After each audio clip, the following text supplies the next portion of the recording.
जय हिंद साथियों। छत्तीसगढ़ में सरकार क्यों युवा विरोधी होते हैं? युवाओं को वादा करके ठगने का काम क्यों करती है? छत्तीसगढ़ में किसान महिला आवास केंद्र में होते हैं, लेकिन युवा बेरोजगार नहीं। क्या युवा बेरोजगार वोट नहीं देते हैं? इसका कारण खुद छत्तीसगढ़ के युवा बेरोजगार हैं। अंतर क्या है कि वहां सरकार अगर स्टूडेंट के लिए जरा भी आया बाया करती है तो स्टूडेंट का हुजूम रोड पे होता है ना। अब बहुत आक्रामक रवैया अपनाते हैं, सरकार को बात मानना ही पड़ता है, साला पटरी वटरी जाकर उखाड़ने लग जाते हैं है ना। और मान लो तभी कोई नहीं सुन रहा है ना, ट्रेन जला देंगे। मतलब ऐसा नहीं, लोगों को नहीं जलाएंगे, खाली ट्रेन है ना, सरकारी संपत्ति जला। तो डरती है सरकार, सुनती है, होता है। हमारे यहाँ सरकारें बेवकूफ बना रही, सबको पता है। कांग्रेस आई बेवकूफ बना रही, फिर बीजेपी आई साए का धोखा देके ये भी साए भ्रष्टाचार में ही चल रहा है और नौकरी नहीं निकाल रहा है।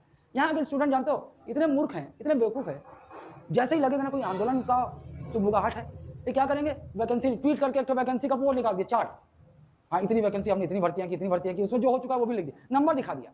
और स्टूडेंट क्या लगा, अरे भर्ती आने वाली। तो जो आंदोलन करने वाले छात्र है ना, वो क्या सोचते, अरे भाड़ में जाइए आप, चलो तैयारी करो, क्या पता अगले वाले मिल जाए। ऐसा नहीं होता। जब तक आप बेवकूफ बनते रहोगे सरकार में, तो सरकारें आपको बेवकूफ बनाती रहेंगी, उलझाती रहेंगी।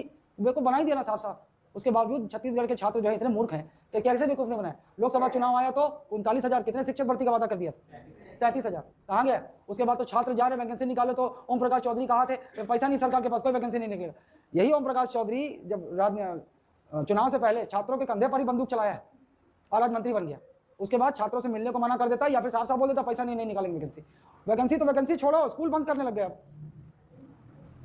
तो मैं वीडियो बनाया था ना, मैं उसमें बोला कि किसको बेवकूफ बनाते हैं लोग, सरकार के पास पैसा नहीं। मैं तुमको बताता हूँ, रोज 500,000 करोड़ का इधर से उधर ये मंत्रियों के बीच में सब होता है, रोज होता है सब। एक मंत्री के सारे रिश्तेदार दोस्त यार सब ठेके में लिप्त हो जाते हैं। ट्रांसफर बिजनेस वाला एजेंट अलग घूम रहा होता है, फिर आपका दारू ठेका वाला या आपका रेत खदान वाला ठेका ये अलग घूम रहा होता है, दलाल सब इन्हीं के होते हैं। कमीशन बेस पे इतना कट इतना लगेगा। ये पीएससी के फ्री कोचिंग के दलाल अलग घूम रहे होते हैं। ये जो उड़ान, दिल्ली IAS, कोको या सब ये जो फ्री टेंडर लेते हैं ना, 30% घूस देते हैं तब टेंडर मिलता है, किसी योग्यता पे टेंडर नहीं मिलता। आप घूस दे सकते हो 30 लाख, 1 करोड़ का टेंडर आपको मिल जाएगा, 30 लाख पहले वो काट लेंगे। 30 लाख उनका घूस है, कट है, इन नेताओं के और अफसरों के जेब में जाता है। 70 लाख बचा, 18% GST देना ही पड़ेगा। तो 30% उधर, 50% तो गया, 50% बचा। और 50% में भी ये कोचिंग जो है बच्चों को फ्री शिक्षा में पढ़ाने के लिए थोड़ी आए। अब क्या करेंगे, ले देके वही अपनी कोचिंग में एडजस्ट करके 5-7 लाख रुपए खर्चा करके बाकी 40-45 लाख अंदर। ये एक जिले का टेंडर की बात है, 5 जिले का टेंडर ले लिया तो 2-2.5 करोड़ रुपए एक साल में ऐसे ही आता है। इसीलिए कोरोना काल में जितने भी टेंडर वाले थे इनको कोई फर्क नहीं पड़ा, आराम से, क्योंकि इनको वित्तीय संकट आया नहीं आया। ये द्रोणाचार्य भी टेंडर चलाया हुआ है, कोरोना के बाद तभी जागृत हो गया है ये टेंडर। और अभी उड़ान का दूर का टेंडर भी रद्द हो गया है, वो बहुत सारी शिकायतें चली गई। ये क्या करते हैं सब लोग, वही आप लोग जैसे स्टूडेंट हो ना, तो वही आपको पढ़ाने में लगा दूंगा मैं फ्री वाले में, तो ज़्यादा तनख्वाह नहीं देना पड़ेगा। तो साइन में आपसे कराऊंगा 30,000 में, दूंगा आपको 12,000 13,000। तो इस तरीके से भी पैसा खा जाते हैं जो और होता है। ये सारी चीज़ें खेल चलती है, लेकिन सरकार क्या बोल रही, पैसा नहीं। हाँ है, पैसा नहीं है सरकारी खजाने, मुझे मालूम है। सरकारी खजाने वाला पैसा कहाँ जा रहा है, ये मातारी वंदन योजना में देने में जा रहा है। अरे सालों लोगों को अपंग बनाने की रणनीति चल रही है बीजेपी की। अपंग, अलाल, कोरिया, चुनाव जीतना था तो मातारी वंदन योजना। अरे भाई वो जरूरी नहीं है।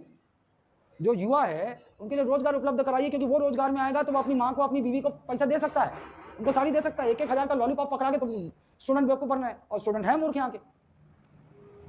देखो इधर ऐसा होना चाहिए, इधर आंदोलन ऐसा होना चाहिए, रोड पे तो कपकपा जाए, मंत्री को लगे कि अरे मैं तो गया। हाँ जितना मुख्यमंत्री चाहे जो, इनको समझ में आ जाएगा अरे साला गया। जैसा बांग्लादेश में हुआ, शेख हसीना भागी, वहां संसद और उस पूरे ऑफिस में छात्र बैठ के बियर पी रहे हैं। अरे क्या क्या रखा है बियर, हमारा अपना तो है, पियो। तो चिकन चिली उली सब चल रहा है, बल्कि और जो नौकरों वाले चिकन चिली बना रहे। अब अपनी सरकार है, कोई शेख हसीना नहीं। ये ऐसा हुआ ठीक। अब क्या हुआ, अंग्रेजों को लगा कि भाई नियंत्रित तो नहीं होगा।